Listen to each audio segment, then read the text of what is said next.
जो all India सैनिक school है उसका जो इम्पोर्टेंट चैप्टर है जियोमेट्री का जो इम्पोर्टेंट चैप्टर है मैं उसके बारे में आज बताने जा रहा हूँ तुम्हें, और एक एक पॉइंट बताऊंगा जो तुम्हारे लिए प्रत्येक सवाल इम्पोर्टेंट होगा।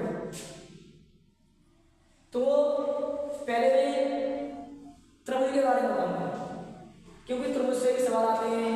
त्रिभुज और वर्ग है, मतलब 3 भुजाओं वाली आकृति है, 4 भुजाओं वाली आकृति है, 5 भुजाओं वाली आकृति है,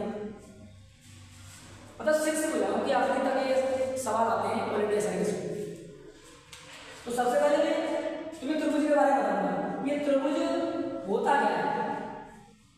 त्रिभुज, तो त्रिभुज को इंग्लिश में ट्रायंगल कहते हैं। और त्रिभुज की परिभाषा क्या है? वैसे हमारे जो पेपर होगा ऑल इंडिया सैनिक स्कूल का, उसमें सबसे पहले तो परिभाषा से ही सवाल आते हैं। परिभाषा मतलब त्रिभुज की परिभाषा क्या होती है? तो त्रिभुज की परिभाषा होती है जो आकृति 3 भुजाओं से घिरी होती है। जो आकृति 3 भुजाओं से घिरी होती है उसे त्रिभुज कहते हैं। जो आकृति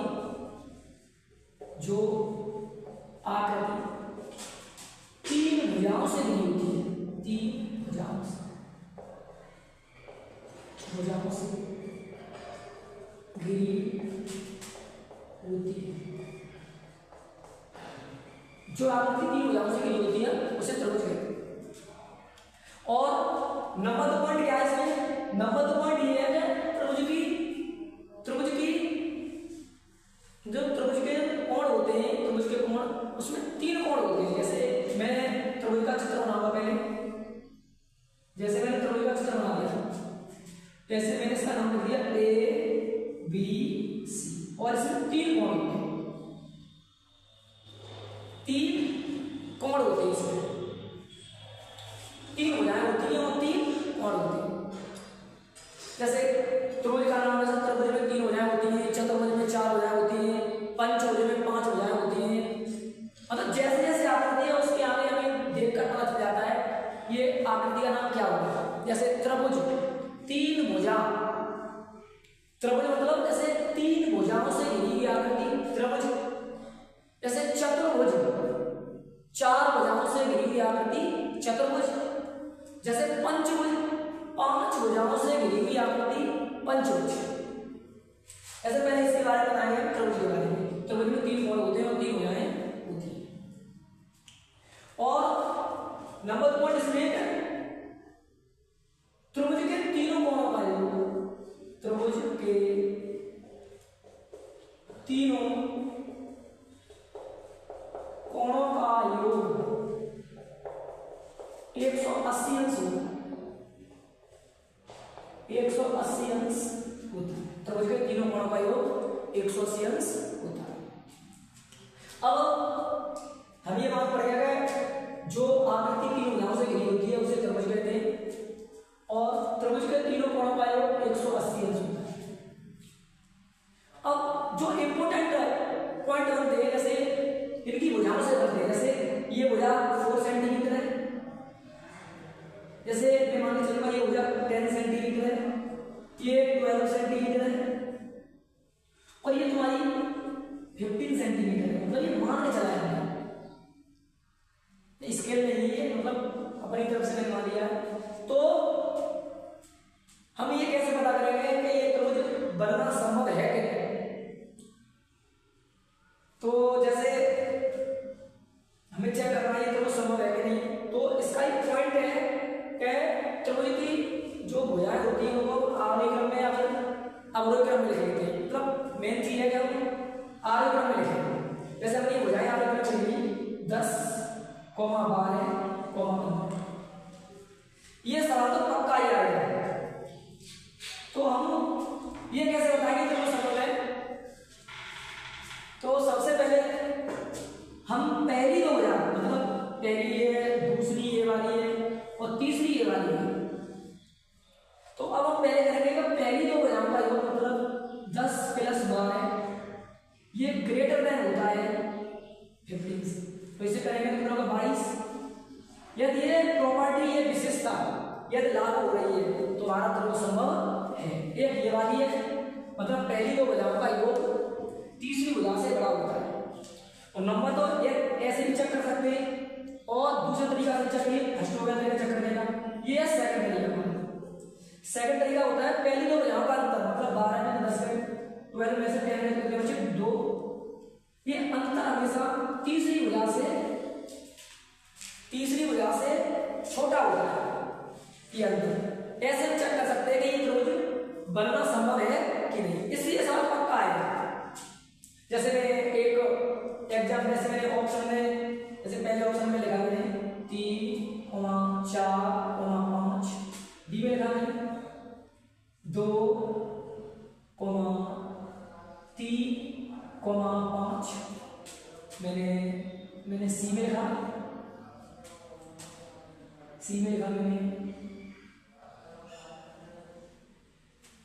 लिखेंगे हम जैसे 4, 5, 10 एंड डी में लिखेंगे नॉट, इनमें से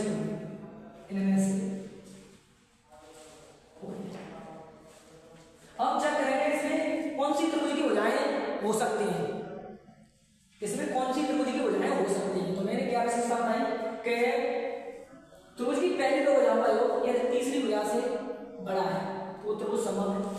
पहली बार चेक करेंगे तो हम देखेंगे इसमें कि पहली दो भुजा 4, 3, 7 बड़ा है, पहला वाला ये हमारा। अब देखते हैं आगे, पहला ही वाला वैसे तो सही है हमारा। अब देखिए इसे 2, 3, 5 के बराबर होगा, ये नहीं हो सकता। अब इसे देखेंगे 4, 5, 9, मैंने क्या बोला पहली दो भुजाओं का योग बड़ा होना चाहिए तीसरी भुजा से, और ये छोटा है, ये भी कौन सा बड़ा हो गया पहला, मतलब इससे तो सवाल आना ही आना है पक्का। तो अब ये त्रिभुज के बारे में मैंने बताया और हमें ये भी मालूम है कि त्रिभुज के तीनों कोणों का योग 180 अंश होता है। अब हम बोलेंगे, अब हम बताएंगे कि त्रिभुज को दो प्रकार से मापा गया है। त्रिभुज को इससे सवाल आते हैं और हम ये बहुत इंपॉर्टेंट चैप्टर है। तो त्रिभुज को दो प्रकार से मापा गया है, लिखेंगे सबसे पहले त्रिभुज को दो प्रकार से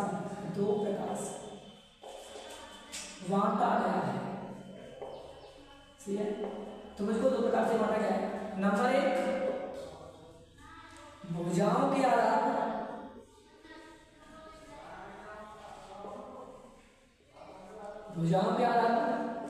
एंड नंबर 2 कोणों के आधार पर,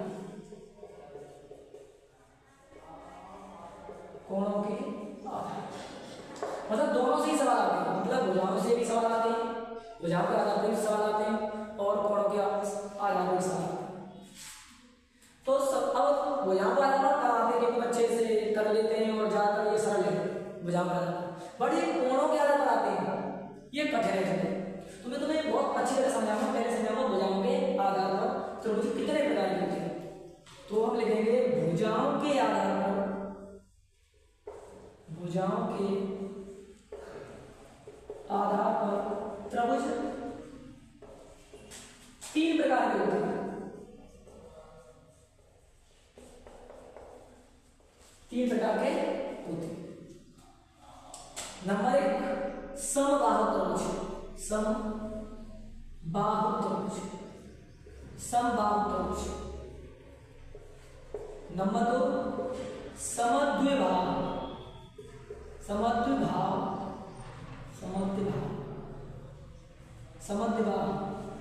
त्रिभुज।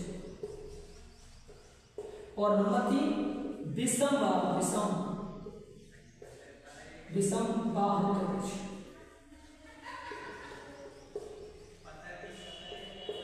नंबर 1 समबाहु त्रिभुज एंड नंबर 2 समद्विबाहु त्रिभुज और नंबर 3 विषमबाहु त्रिभुज।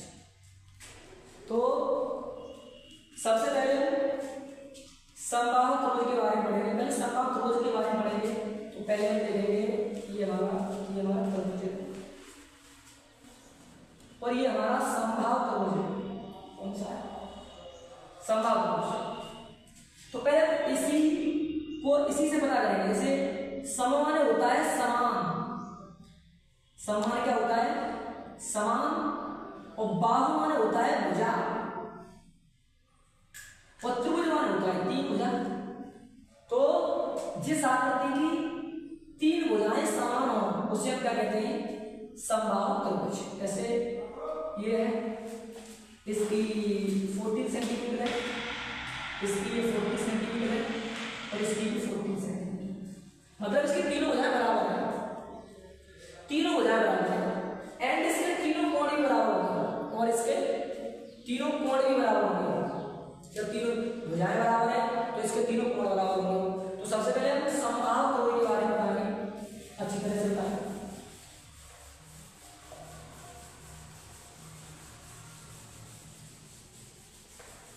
समबाहु, समबाहु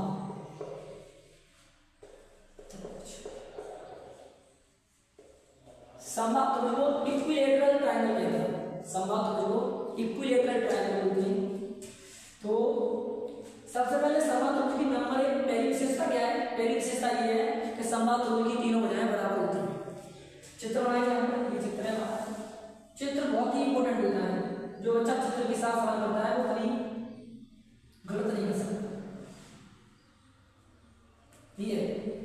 ये त्रिभुज है ए बी सी, त्रिभुज ए बी सी, और इसकी तीनों भुजाएं समान है।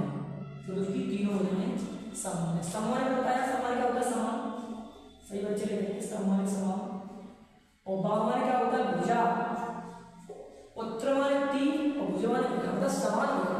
जिस त्रिभुज की तीन भुजाएं समान होती है, जिस त्रिभुज की तीन भुजाएं समान होती हैं, सही है। जिस त्रिभुज की तीन भुजाएं समान होती हैं उसे हम क्या बोलते हैं? समबाहु त्रिभुज। नंबर एक। नंबर दो है तीनों कोण समान होती हैं। तीनों कोण समान होती हैं।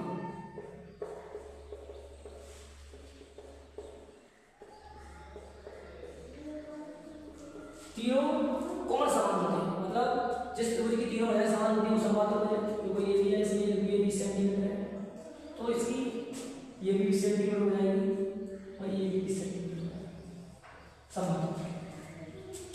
और तीनों कोण बराबर होते हैं। जैसे ये बोलिए 60 सेंटीमीटर, ये 60 अंश है और 60 अंश है, तो ये भी 60 अंश, तो ये भी 60 अंश, और ये योग करेंगे तो 180 अंश आएगा। मतलब त्रिभुज के तीनों कोणों का कितना होता है? 180 अंश। तीनों कोण समान होते हैं 60 डिग्री में तीनों, एंड त्रिभुज की तीनों भुजाएं बराबर होती है। ये भी बराबर है, तीन भुजाएं बराबर है। अब नंबर 3 क्या है हमारा? थर्ड के परिमाप।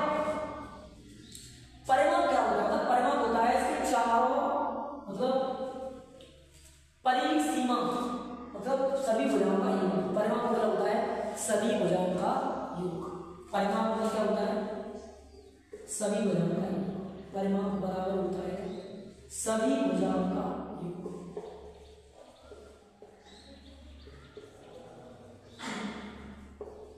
जितनी भुजाएं इसको याद रखती है, फिर उसकी चार, उसके देखिए इसको चार भुजाएं याद रखती है, तो उसकी चार भुजाओं का योग होता है। जैसे ये तीन भुजाएं, तीनों भुजाओं का योग करेंगे तो 20 प्लस 20 प्लस 20 बराबर कितना हो गया? 20 40 कितना हो गया? 60 सेंटीमीटर। ये है हमारा परिमाप। मतलब परिमाप निकालेंगे समबाहु त्रिभुज का, इसकी तीनों भुजाएं जोड़ देंगे। लेकिन इसका फॉर्मूला है कि परिमाप बराबर होता है हमारा समबाहु त्रिभुज का 3 × 60, मतलब 3 गुणा भुजा, क्योंकि इसकी सभी भुजाएं समान है, तो 3 गुणा भुजा हमारी कितनी है? 20, तो इसका 20 गुणा कर देंगे तो हमारा आएगा 20 × 60 सेंटीमीटर। 20 × 60 सेंटीमीटर हमारी भुजा आ गई। ये तो हो गया हमारा परिमाप। नंबर 1 पॉइंट क्या था? तीन भुजाएं समान होती है, जो तीन भुजाएं समान होती है, तीन कोण समान होते हैं, ये कोण कोण समान है हमारे। एंड मैंने बताया था परिमाप का होता है सभी भुजाएं का योग कर लेते हैं। ये हमारा हो गया 3 गुणा भुजा 60 सेंटीमीटर। ये था हमारा सवाल। अब मैं सवाल बारे में बताऊंगा, पहले ये प्रत्येक के बारे में बता दूं। अब आगे अगला पॉइंट क्या है? ये आकृति बनी रहेंगी। अब बात आ गई हमारी क्षेत्रफल, क्या होता है क्षेत्रफल। तो अब समबाहु त्रिभुज का क्षेत्रफल, समबाहु त्रिभुज का क्षेत्र, क्षेत्र क्या होता है, ये एरिया, ये होता है, ये है क्षेत्रफल। परिमाण क्या था, परिमाण की बाउंड्री थी, ये बाउंड्री है, क्या ये बाउंड्री, ये परिमाण का, ये अंदर वाला है, अंदर वाला जो ये घेरा हुआ है, घेरा हुआ अंदर की साइड है, क्या है क्षेत्र। तो समबाहु त्रिभुज का क्षेत्रफल बराबर होता है हमारा अंडरूट में 3/4 गुणा भुजा पे घाते गुणा भुजा पे घाते, क्या होता है अंडरूट में 3 गुणा अंडरूट में 3/4 गुणा भुजा पे घाते। अब जैसे मैं इसका क्या निकालना है क्षेत्रफल, तो सबसे पहले क्या करेंगे अंडरूट 3/4 गुणा भुजा कितनी 20, तो 20 को हम 2 बार लिखेंगे, अगर 20 पे घाते 2 ये हमारा, तो हम क्या करेंगे अंडरूट 3/4 गुणा 20 गुणा 20 2 बार लिखेंगे इसे, ऐसा भर करके 4 गुणा 20 हमारा आएगा 100 अंडरूट 3। इसकी इकाई होती है सेंटीमीटर स्क्वायर। मेन चीज होती है इकाई को तो पक्का ध्यान रखना, क्षेत्रफल कितना आ गया। और परिमाप की इकाई होती है सेंटीमीटर, परिमाप की सेंटीमीटर या मीटर, परिमाप की इकाई होती है सेंटीमीटर या मीटर, एंड क्षेत्रफल की होती है सेंटीमीटर स्क्वायर या फिर मीटर स्क्वायर, ये होती है इकाई का मेन चीज। तो ये हो गया हमारे समबाहु त्रिभुज के बारे में प्रत्येक चीज बताइए, समबाहु त्रिभुज के बारे में।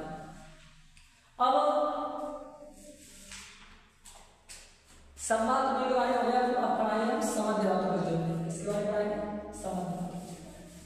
ऐसे बुझाने का तो प्रकार के उसमें मैंने पहला टैग बता दिया, पहला टैग क्या होता है हमारा समबाहु त्रिभुज। अब बताएंगे हम समद्विबाहु त्रिभुज,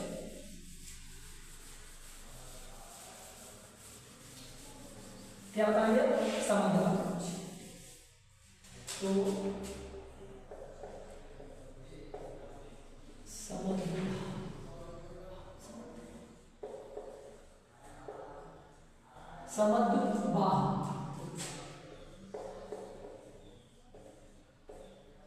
समद्वि आइसोसेलेस ट्रायंगल बोलते हैं इसे, आइसोसेलेस जो समद्विबाहु होता है। अब इसमें क्या देखेंगे हम, क्या समद्विबाहु त्रिभुज की परिभाषा क्या होती है, सम समान समान और द्विमाने द्वि, जिस त्रिभुज की 2 भुजाएं समान होती है, जिस त्रिभुज की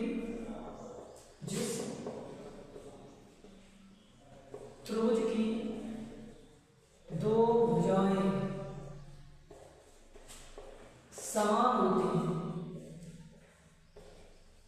मतलब जिस त्रिभुज की 2 भुजाएं समान होती हैं उसे समद्विबाहु त्रिभुज कहते हैं। जब हमारी इसमें जैसे बनाऊंगी समद्विबाहु त्रिभुज है, इसमें 2 भुजाएं बराबर करनी है, ये वाली एक ये वाली, इसका नाम लिख दिया ए बी सी, और ये वाली जब इसकी 2 भुजाएं बराबर होती है तो इसके 2 कोण भी बराबर होते हैं, 2 कोण बराबर होते हैं,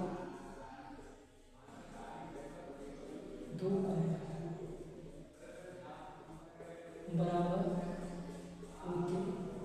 जैसे मैं बोली नंबर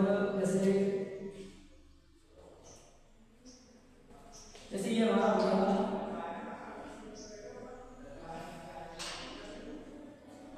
ये हो गया हमारा 75 डिग्री का, और ये हो गया हमारा 75 डिग्री, और ये हो गया हमारा 30 डिग्री। मतलब जैसे जिन 2 भुजाओं के जो 2 भुजाएं उनके जो भुजाएं जिस आधार पर टिकी हुई हैं, जो 2 भुजाएं जिस आधार पर टिकी हुई हैं, जो उस पर जो 2 कोण बन रहे हैं वो बराबर होते हैं। जैसे ये 75 डिग्री है, ये 75 डिग्री है, तो 75 कितना होगा 150, और 180 में से 150 होगा कितने बचे 30, तो ये वाला जो तीसरा है ये 30 डिग्री का, तो 2 कोण बराबर होगा, ये वाला और ये वाला, और एक कोण होता है अलग। ये हो गया समद्विबाहु त्रिभुज के बारे में। क्या हो गया ये समद्विबाहु। अब आ गया विषम बाहु त्रिभुज। विषम बाहु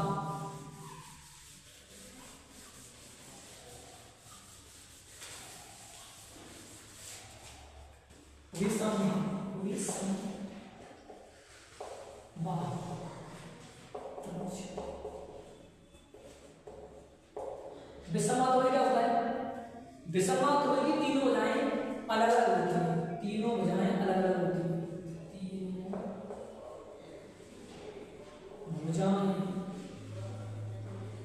अलग अलग अलग होती हैं। तीनों कोण अलग अलग होते हैं, तीनों भुजाएं अलग अलग हैं, तीनों कोण अलग अलग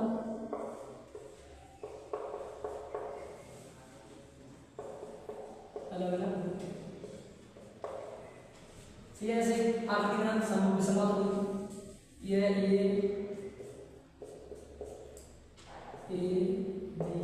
सी, ऐसे तीनों भुजाएं इसके अलग अलग हैं। ऐसे मैं बोलूं 10 11 13, तीनों भुजाएं अलग अलग हैं, तो ये हमारा विषम बाहु त्रिभुज हो गया और तीनों कोण अलग अलग हो गए इसमें। ऐसे मान लो इसमें हो गया ये 50 डिग्री, ये 40 डिग्री, तो ये 90 डिग्री, मतलब है नहीं ये मीडियम देखकर चल रहे हैं। ये 50 डिग्री, ये 40 डिग्री, 90 डिग्री, तीनों कोण अलग अलग हैं, ये विषम बाहु त्रिभुज। सही है, तो आज हम इतना ही बनाएंगे।